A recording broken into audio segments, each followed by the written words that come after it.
Hi everyone, welcome back to our channel. Bex here today to talk about the biggest books on my TBR.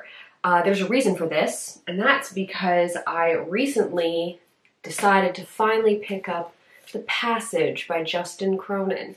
This is a massive book that's been on my TBR, I think since 2012, so over 10 years, and I finally got the urge to pick it up and really go for it. I'm currently on page 250 and it's about 750 pages long. I'm making progress, but it is slow progress, and that's one of the reasons why I don't really pick up big books very often, because I know it's just gonna take me a long time to read. I've been reading other things at the same time as this, but yeah, if I finish this by the end of the year, that would be kind of like a minor miracle at this point.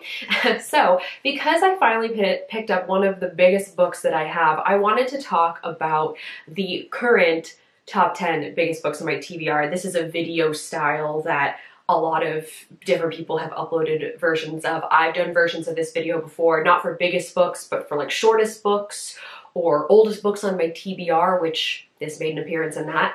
So I figured I could do biggest books, and it'd be fun to look at what gigantic tomes I have on my shelves and feel a little bit guilty about it. I will start with number 10, which is the shortest of my base books, and then work my way up to the biggest of the biggest. The first one, so number 10 on the list, is The World According to Garp by John Irving. This is 640 pages, so not entirely unreasonable, but certainly a bit large. This was a book that I grabbed from a coworker when she was cleaning out her bookshelves, and part of the reason why I grabbed this is because I have read a John Irving book before. I read A Prayer for Owen Meany, and I didn't love it, but I was willing to give John Irving another try, and because this sort of fell into my lap, I thought, why not? I don't really know much about this book other than what the inside flap gives me, or at least on this case the back of the book, that it's a story within a story. Garp is a author, and it's a comedic book, which may or may not be a good thing. I guess it kind of depends on what John Irving's idea of comedic is. So this one, while not outrageous in length, is still intimidating enough that it's on my TBR. In the number 9 spot, we have Flappers and Philosophers, the collected short stories by F. Scott Fitzgerald. This one is 643 pages. This is a Penguin Modern Classics edition. I love the look of these, and I have The Great Gatsby, which is also by F. Scott Fitzgerald, in this edition. I thought they would look really nice together. Currently, they're separated though on my shelves because I keep my read books on a separate bookcase than my unread books. But because this one is a little bit longer, it hasn't migrated its way over to the other side. Other than this being short stories, probably set in the 1920s, around then, because that's when F. Scott Fitzgerald was setting his books and writing his stories. I don't really know anything else about this. I imagine there'll be some very good stories in here. The Great Gatsby is like one of my favorite classics. I read it in school and then I reread it on my own, and the last time I reread it was like 10 years ago, 2013, so I'd read it again at this point. It's been that long, but this might be a good thing to pick up instead, just to sort of push myself to pick this up. So yeah, if anybody's happened to have read this, let me know, because it's not one of his actual novels. I feel like I don't ever hear anything about it, but I couldn't resist the Penguin Modern Classics look and the fact that it was F. Scott Fitzgerald. Number 8, I have The 40s, The Story of a Decade by The New Yorker. So this is a collection of different stories, articles, maybe probably cartoons as well, that ran in the New Yorker during the 1940s. I originally spotted this book at my library years ago and decided to check it out. However, the copy that I took out, it just reeked of cigarette smoke. So I kind of ended up just flipping through it and returning it, but I was still really interested in reading it, so I ended up buying this copy, and haven't read it yet because it is large. One of the reasons I was drawn to this in the first place is because it has the entire article piece, Hiroshima, and that was sort of groundbreaking at the time, and I've heard about it a lot. I feel like I've seen snippets of it here or there, but it was an incredibly long written piece. I think when it was published, it was basically the entire edition of the New Yorker. So that's in here, and I'm very interested in reading that, but there's a lot of other things in here as well, and I'm sure some of it would be more interesting than others. But I love the look of this. There is an edition for the 50s and the 60s as well, which I am curious about, but I kind of need to read this one before I buy the other ones. I mean, I don't have to, but it would be the smart thing to do, right? I realize I forgot to mention how many pages this is. It's 696 pages. Number 7 at 704 pages is The Historian by Elizabeth Kostova. This is a book that I've had on my TBR shelf for years and years and years. And I originally grabbed it because I remember in high school, one of my friends was reading this and it intrigued me. So I ended up seeing a secondhand copy at like the discount section at Barnes & Noble back in the day, and I grabbed it. I did read the first chapter of this more recently just to see if I was still interested in it because it had been sitting on my TBR for so long, and I was pulled in. This has a very creepy vibe to it. Perfect book to read like in the spooky months or in the dead of winter, and it is written like the main character in the book is writing to you, and she's recounting something that happened to her many years ago involving her father and some mysterious letters and documents, and I believe there's a little bit of a vampire sort of Dracula influence on this, but it definitely has that creepy edge that I enjoy, that sort of darkness that I could really see myself being pulled into when I actually do pick it up. Halfway through at number 6, we have House of Leaves by Mark Z. Danielewski. This is 709 pages. This is another one that I spotted in Borders, because Borders was still a thing when I picked this book up. Way before it ever had, like way before I was on BookTube, before I knew any hype about it, I just saw this book, I saw this spine, I saw this cover, and I was intrigued. And so I bought it. And it has been sitting on my shelf since then. I also tried the first chapter of this, just like I did with The Historian, to make sure I was still interested in it. And I was. I know I know it's going to be a difficult read. This got popular on BookTube a couple years ago. Kayla from Books and Lala, she did like a read through of this and included a lot of people joined her for that. And so this was sort of popping up everywhere for a bit. But it's just one of those books that has a very weird style. Like there are pages where there's just text on the bottom. It's another one of them where it's sort of like a story within a story within a story, I believe. There's 3 stories happening and they're all sort of overlaid on each other. It's about a house that is bigger on the inside than it is on the outside. That's the core idea of this book, but there's a lot more going on, and it is also presented to you like this is real and the people who are writing this are real people, and so it's also sort of in the same vein as The Historian, where it could be incredibly immersive just because of that fact. But yeah, it is massive, so I haven't read it. The tiniest book on this list in terms of stature is my mass market paperback copy of The Name of the Wind by Patrick Rothfuss.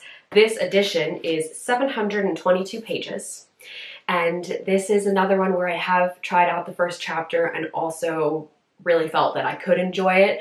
Reading a book like this reminds me of reading the Song of Ice and Fire books, at least as many that exist in this moment, because I read all of those in the mass market paperback form. So it brings me back to those days. And because this is also a fantasy book, I was feeling a little nostalgic even picking this book up, which I've never read before, because it reminded me of a certain time in my life. And so I do want to read this at some point. I've heard shakier things about the second book, and I know the third book, there is supposed to be one, it still hasn't come out, very Song of Ice and Fire-esque. So with this one, because it is in my possession, it was just given to me by a friend because she ended up having 2 copies of it, and I've been feeling the pull for fantasy a bit more lately, like going back to it, circling back to it. I used to read it a lot more when I was younger, and I sort of got off the fantasy train, but I feel like I'm starting to gravitate towards it more. And although this would be an interesting choice just because it is so big, I feel like the nostalgia of reading a mass market paperback could be kind of fun. In the number 4 spot, I have Blood in the Water, The Attica Prison Uprising of 1971 and Its Legacy by Heather and Thompson. This one comes in at 752 pages. This one is also more academic leaning. I think there's one more book on this list that I would consider kind of academic, but this one definitely has more of an academic feel to it.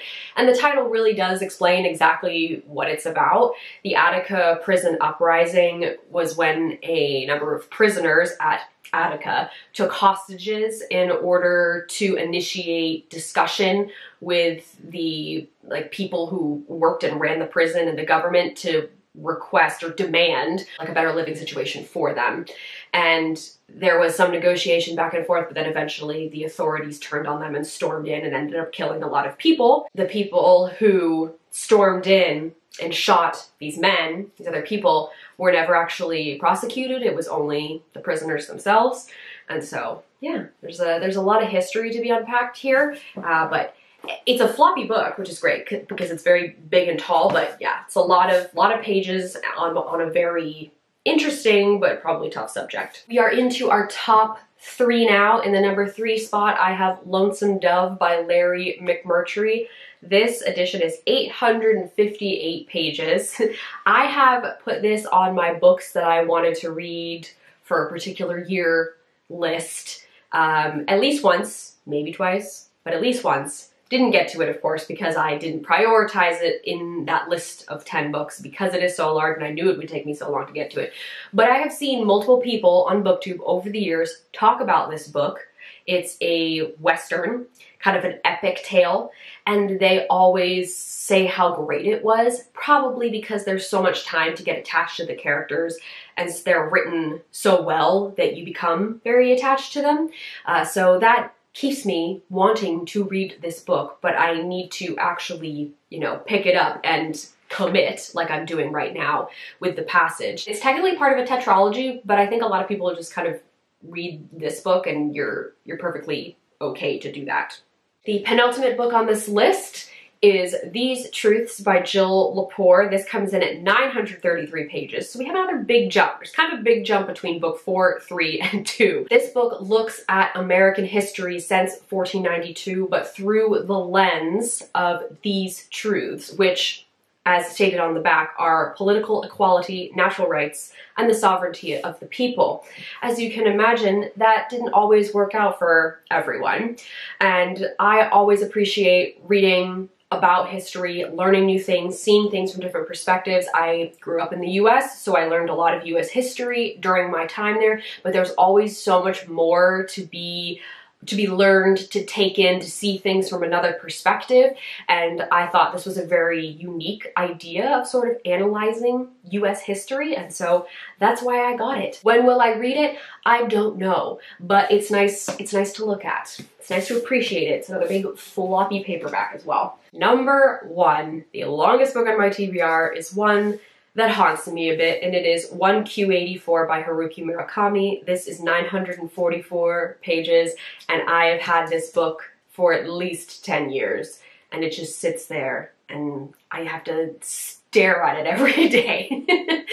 I grabbed this when I was still into my big book phase, and I hadn't read anything by Haruki Murakami before, and I thought this would be interesting to try. I loved to pick up books that felt like you were getting a really big bang for your buck. You were getting a lot of story for not a ton of money. So this book is weird as far as I know. I've read the first chapter of this and I was still intrigued by it. You're in the year 1984. One of our main characters is told to sort of start observing things around her and notice that things are weird. 1Q84, Q stands for question mark. It's sort of like where things are off. And this one character who's noticing these things meets up with this male character and they're going to, explore this together. I've heard iffy things about it. So that's why I read the first chapter. I was still into it.